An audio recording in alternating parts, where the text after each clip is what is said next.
आज आपल्या बघा या मला शेवयाच्या जुड्या मिळाल्या. या कशा प्रिझर्व करून ठेवायच्या आता या दिवसात मिळतात.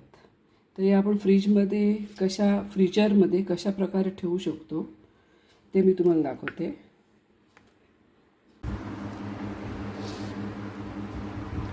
नमस्कार, वेलकम टू माय शो.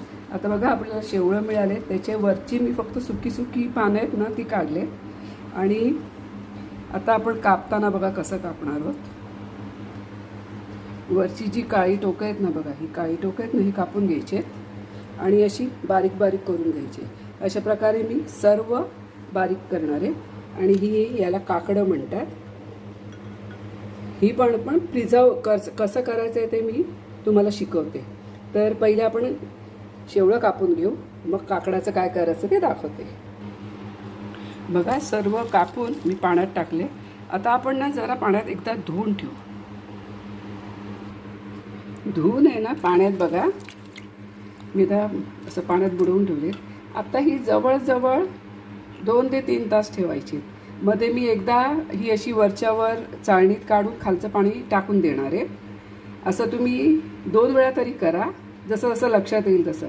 पण 2 ते 3 तास जर तुम्ही भिजवून ठेवलीत तर ती खाज आहे ना पूर्ण खाली पाण्यात राहते. बघा आता हे सासूबाईंनी शिकवलेले आहे. बघा हे आता असं पाण्यात घालून ठेवले मी. हे बघा ही काकडं मी कापून घेतलेत. हे बघा याच्या ते सगळ्या बिया मी बाजूबाजूने कापून टाकले. हे बघा काळं वगैरे असते काढून घ्यायचं. साधारण 6 जुड्या होत्या, तर एका जुडीला कमीत कमी 5 आणि जास्ती असेल तर 7 ते 8 एका जुडीला, म्हणजे माझ्या 6 जुड्या होत्या. तर हे जवळजवळ 30 काकडं होती माझ्याकडे. ती जर जेवढी जास्ती असेल तेवढं खाज कमी येते आणि जाडपणा पण येतो. तर आता हे आपण आहे ना मिक्सरमध्ये वाटून घेतोय. आता इथे बघा मी कुकर ठेवलं आहे. आता यात थोडं तेल टाकायचं आहे, थोडं जास्ती म्हणजे 2 पळ्या टाकलेल्या आहे. आता याच्यात आपण हे बघा मी भिजवून ठेवले. आता मी थोडं याचं पाणी काढून घेतले. आता हे आपण कुकरमध्ये टाकतोय. टाकायच्या अगोदर थोडीशी हिंग टाका. ही हिंग म्हणजे आई टाकली. शेवळं टाकून आपण परतून घेणार आहोत. शेवळं मी जरा परतून घेते आहे. फ्रीजरमध्ये 7-8 महिने व्यवस्थित राहते. पण जर तुम्हाला 2 महिन्यात करायचं असेल तर आणखीन एक तुम्हाला टिप्स सांगते. जेव्हा आपण तेल टाकलं त्याच्यात एक मोठा कांदा पण परतायचा आणि त्याच्याबरोबर शेवळं परतायची, थोडंसं आलं लसूण पेस्ट. म्हणजे काय होतं माहिती आहे का, जेव्हा तुम्हाला आमटी करायची असेल तेव्हा तुम्हाला कांदा वगैरे घालायची गरज नाही. हे बॅटर टाकलं, मीठ, मसाला, नारळाचं दूध, कोलंबी, जर तुम्ही व्हेज असाल तर तुम्ही चण्याची डाळ घालून चिंच लावून आमटी तुमची पटकन होते. पण आता हे जरा मला जास्ती दिवस म्हणून मग मी कांदा घातला नाही आहे. नुसतं तुम्हाला असं करून प्रिझर्व कसं करायचं, किती जवळजवळ 8 महिने तरी हे राहते. म्हणजे गेल्या वर्षी केलेलं मी या महिन्यात केलं तरी पण ते माझं चांगलं होतं. फक्त फ्रीजरमधून काढलं ना की छोट्या छोट्या पुड्या करायच्या, म्हणजे तुम्हाला किती लागेल तेवढंच ठेवायचं. मग ते सारखं काढून गरम झाल्यावर परत फ्रीजरमध्ये असं नका करू. छोट्या छोट्या कंटेनरमध्ये तुम्ही स्टोअर करून ठेवा. आता बघा आपली काकडं वाटून झालेली आहे, ती मी शेवळ्यामध्ये टाकते. बघा टाकले. आता हे पण जरा 2 मिनटं चांगलं परतून घ्या. यात बघा मी हळद आणि मीठ टाकले. तर तुम्ही जेव्हा भाजी किंवा आमटी काही कराल तेव्हा मीठ बेताने टाका. आता परतून घ्यायचे आपण हे. आणि आता मी 1 वाटीभर त्याच्यात पाणी टाकणार आहे.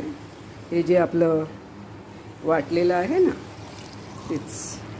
आणि याच्या मी 3 ते 4 शिट्या काढून घेते कुकरच्या. बघा सगळं मिक्स केलं आहे मी. 1 वाटी पाणी टाकले. आता कुकरच्या शिट्या काढून घेते मी. 4-5 काढल्या चालतील. हे बघा मी 4-5 शिट्या घेतल्या. आता हे बघा बारीक झाले. आता कुणाला दाताखाली आवडते, कुणाला थोडंसं घळ आवडते. आता आमच्याकडे थोडं घळ आवडते म्हणून मी पूर्ण स्मॅश करून घेतलं आहे. जर तुम्हाला आणखीन पाहिजे असेल तुम्ही मिक्सरमध्ये पण घेऊ शकता, पण हे आता बरोबर आहे. आता हे ना मी थोडंसं अजून ह्याच्यात पाणी दिसते ना, आपण थोडंसं आटून घेऊ. मी रवीने पूर्ण ढवळून घेतले. तुमच्याकडे ब्लेंडर असेल तर ब्लेंडरनी करा, काय हरकत नाही. आता बघा मी पाणी आटवून घ्यायचं ह्याच्यातलं आणि हे पूर्ण थंड झालं की आपण स्टीलच्या डब्यात ठेवायचं नाही. इंडालियम स्टील अशा डब्यात ठेवायचं नाही. फक्त प्लास्टिकच्या पिशवीत, त्या ज्या पाऊच असतात ना त्याच्यात, किंवा प्लास्टिकचा डबा. स्टीलच्या ह्याच्यात ठेवलं ना की तो थोडंसं ते वेगळं लागतेच. आणि फ्रीजरमध्येच ठेवायचं. आता हे बघा हे आपलं झालेलं आहे. आता हे तुम्हाला जेव्हा पाहिजे तेव्हा तुम्ही याची आमटी करू शकता. आता हे थंड होऊ दे, मग आपण भरून ठेवू. शेवळ्याचं ना बघा मी असं हे केले. पहिले बॅच केली ना मी ती टपरवेअरमध्ये सगळ्यात चांगलं राहते. नाही तर मग तुम्ही असं पिशव्या पॅक करून या अशा पिशव्या करून मी एका प्लास्टिकचा आपला कशाला डबे येतात ना त्याच्यामध्ये, म्हणजे प्लास्टिक चिकटत नाही आहे ना. तर अशा रीतीने शेवळं तुम्ही आणि असं तुम्ही फ्रीजरमध्ये ठेवत जा. जेव्हा पाहिजे तेव्हा तुम्ही त्याची भाजी किंवा आमटी करून खाऊ शकता. कोलंबी घालून आमटी करतात किंवा चणा डाळ शेंगदाणे घालून भाजी करतात. तर त्याचीसुद्धा रेसिपी पाहिजे असेल तर कमेंटमध्ये मला सांगा. बघत राहा सास कहून नोकझोक रेसिपीज.